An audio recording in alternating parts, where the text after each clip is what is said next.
আসসালামু আলাইকুম রহমতুল্লাহি ওয়া বারাকাতুহু। আপনারা ভিডিওতে স্ক্রিনে যাকে দেখছেন আপনারা সবাই জানেন যে সোশ্যাল মিডিয়াতে কয়েকদিন যাবৎ এই ওনার ভিডিও ওনারই ঘোরাঘুরি করতেছেন। আসলে আমরা বলতে গেলে হুজুগে বাঙালি, আর হুজুগে বাঙালিরা যারা আছি তারা এই ভিডিওগুলো যারা না জেনেই না বুঝেই আমরা ওনাদের কমেন্ট করতেছি, হয়তো ওর মাথায় সমস্যা আছে, বা হয়তো ও ও পাগল হয়ে গেছে, বা আল্লাহর ওকে হেদায়েত দান করুক, আমরা না বুঝে সব ভিডিওগুলো এইসব কমেন্টগুলো করতেছি, ওকে ভাইরাল করতেছি।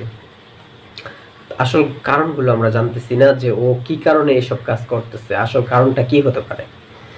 আসল কারণটা এটাই হতে পারে, উনি সম্প্রতি সময়ে যখন ওয়াজ মাহফিল করতো তখন ওয়াজ মাহফিল করে উনি ভাইরাল হতে পারেনি, যার কারণে ওনার সামনের দিনগুলো যেন উনি ভাইরাল হয়ে টাকা ইনকাম করতে পারে, সেই কারণে এখন উনি কি করছে, উনি লেবাসদারি হুজুর ছিল, ওনার রূপটা মানুষকে দেখাইয়া উনি এখন টিকটকার মানে নায়ক হইতে চায়, বা ওনার চুল লাল করছে মানুষের আকর্ষণ যেন ওর দিকে যায়, সেই কারণে ও এই কাজগুলো করতেছে।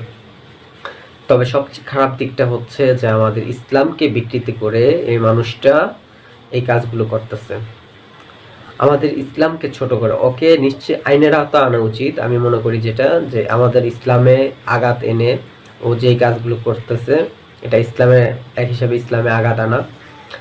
তো আলেম সমাজকে ছোট করা, ও আলেম সমাজকে ছোট করতেছে, নবীর ওয়ারিস যারা তাদেরকে ও ছোট করতেছে, ওর জন্য আলেম সমাজকে মানুষ গালি দিতেছে।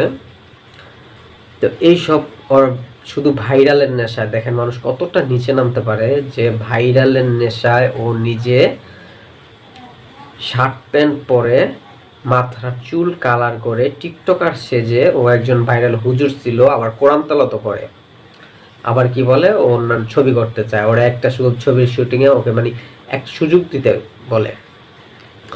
তো কিছুদিন কি বলবো জানেন, কিছুদিন পরেও বলবে যে ওর ভুল হয়েছে, ওকে ক্ষমা করে দিতে, বাংলাদেশের মানুষ যেন ওকে ক্ষমা করে দেয়, আল্লাহ যেন ওকে ক্ষমা করে দেয়, কারণ ওদের রূপটাই এরকম, এই রূপটাই ওদের এরকম যে কিছুদিন পর বলবে যে ক্ষমা করে দিতে, মানুষ ওকে ক্ষমা করে দিবে।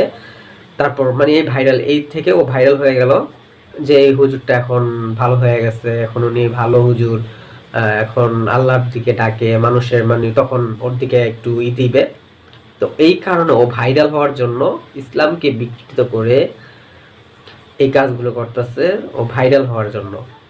তো কিছু এখন তো আর ওয়াজ মাহফিলের সিজন না, যে এখন ওয়াজ মাহফিলের সিজন, তো এখন ওর যে প্ল্যান প্রোগ্রাম যেগুলো ও ওই কাজগুলো ঠিকভাবে সাজাইতেছে, যে ভবিষ্যতে যেন ও ওয়াজ মাহফিলে দাওয়াত পায়, শুধু দাওয়াত পাওয়ার জন্য, টাকা ইনকাম করার জন্য ও মানুষের সাথে ইসলামকে বিকৃত করে, মানুষের সাথে প্রতারণা করে, এটা মানুষের সাথে প্রতারণাই বলে, প্রতারণা করে একটা অভিনয় করে, অভিনয়ের মাধ্যমে ও ভাইরাল হতে চাচ্ছে, যে মানুষ কিছুদিন পর দাওয়াত পাওয়ার জন্য, কিছুদিন পর মানুষের কাছে ক্ষমা চেয়ে ও ভালো হয়ে গেছে এরকম একটা দিয়ে, যে আর কখনো এসব করবে না, ও আল্লাহর রাস্তায় ফিরে আসছে, মানুষ যেন ওকে দাওয়াত করে পরিচিতি লাভের জন্য ও এই কাজটা করছে।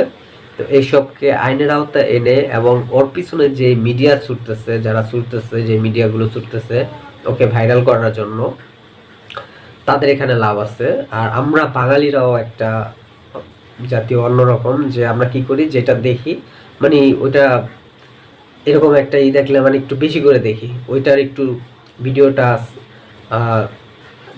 শেয়ার করি বেশি। হুজুর এই কাজটা করতে পারলো, হুজুর হইয়া এই কাজটা করতে পারলো, আসলে তো ও হুজুর ছিল না। ও যদি হুজুর থাকতো তাহলে ও কখনো এই কাজটা করতে পারতো না, যদি ইসলামের দিকে ও থাকতো কখনো এই কাজটা করতে পারতো না। ও ভাইরাল হওয়ার জন্য, মানুষকে বিভ্রান্ত সৃষ্টি করার জন্য, ইসলামের মধ্যে বিভ্রান্ত সৃষ্টি করার জন্য ও এইসব কাজগুলো করছে। তো আমরা আগে থেকে সচেতন হওয়া দরকার যে এসবকে আমরা বয়কট করব। ওদের মতো মানুষকে, যারা ওদের তো মানুষ বলা যায় না, যারা ইসলামকে বিকৃত করে ভাইরাল হয়ে মানুষের সামনে ইসলাম নিয়ে আসতে চায়, তো এরকম তাকে কখনো ইসলামিক স্কলার বলা যায় না। ও ইসলামিক স্কলার আগেও ছিল না, এখনো নাই। ও জাস্ট টাকার মোহ পড়ে মানুষ ভাইরাল হওয়ার জন্য এসব কাজ করতেছে। তাই সচেতন যারা আছেন নিশ্চয়ই অবশ্যই এই কথাগুলো বুঝবেন, আর মানুষকে জানিয়ে দিবেন, এই ভিডিওটা শেয়ার করে মানুষকে জানিয়ে দিবেন যে আসলে ও কি কারণে এই কাজগুলো করতেছে। আজকের ভিডিওটা এই পর্যন্ত।